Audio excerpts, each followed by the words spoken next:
8:50 everybody. So the suspense drama Condition of Return, winning over critics and audiences at film festivals all across the country. Now it's hitting theaters. Here's a closer look. Mike Stafford called. Is this about that church shooting? What makes a person do something like that?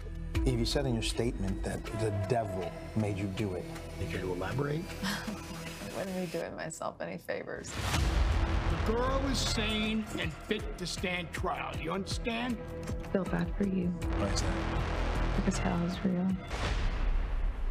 And starring in the film is a familiar face from shows such as CW's 90210 and Power Book 3, Raising Kanan. So please welcome our CW family member, actress, director, and activist, AnnaLynne McCord. Good morning. Hi, good morning. Thank you morning. for having me. Yeah, welcome back to the show. So the Hollywood strike, the writer's strike, is still going on, but your film got an interim agreement. Can you explain how that worked that allowed you guys to continue working on your film? We were begging and pleading, like, please, this is a passion project, it's relevant.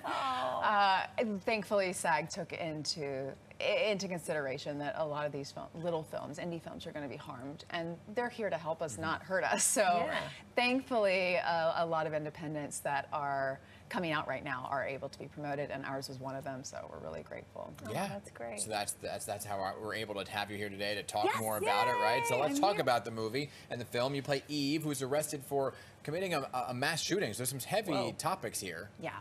I didn't want to do the film. Okay. Actually, it's the only project in my entire 22-year-long career that I didn't want to do. And so I said yes immediately, because that's just my style. It was like, the director was like, she said yes within 24 hours. We were like so blown away. Yeah. I needed to know why I didn't want to do this. Yeah. And it was because I play villains. I've played villains for 22 years. I can't play a character that I'm going to judge. And I was afraid that I didn't know how not to judge her. So I said yes, because I was going to have to find a way.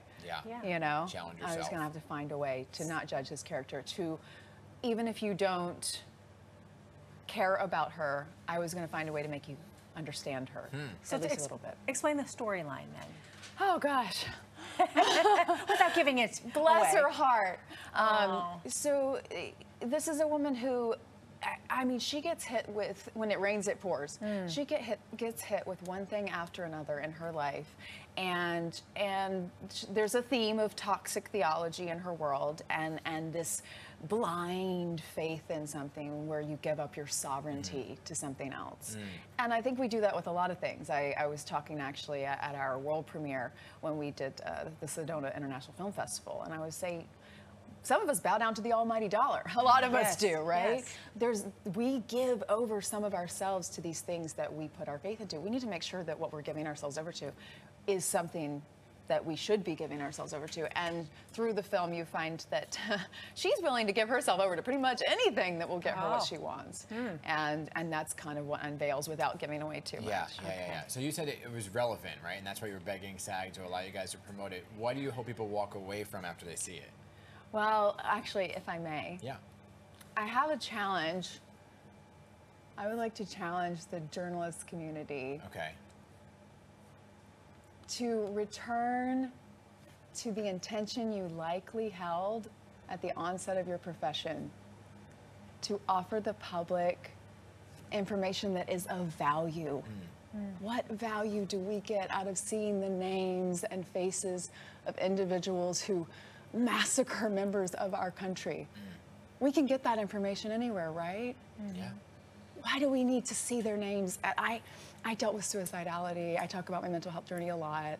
I dealt with suicidal ideation. I walked those valleys of shadows.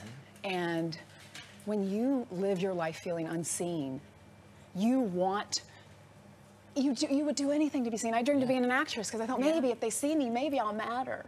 And there, according to the National Institute of Justice funded research that the DOJ did, they're saying that mass shooter wannabes are looking to other mass shooters for inspiration. And now you're using your voice for a lot of causes, aren't you? I am. I'm trying to, and I'm grateful to you guys for offering a platform for that. I work fighting the issue of human trafficking. I've been doing that for 15 years.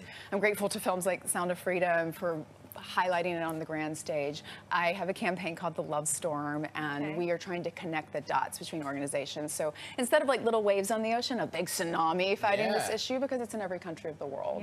So thelovestorm.com is where people can go to find out more about my organization and the work that we do. But mental health is also something because of my own personal journey. And I think that this film, it's all about that. Her mental health just deteriorates throughout the film, or throughout her flashbacks in the film.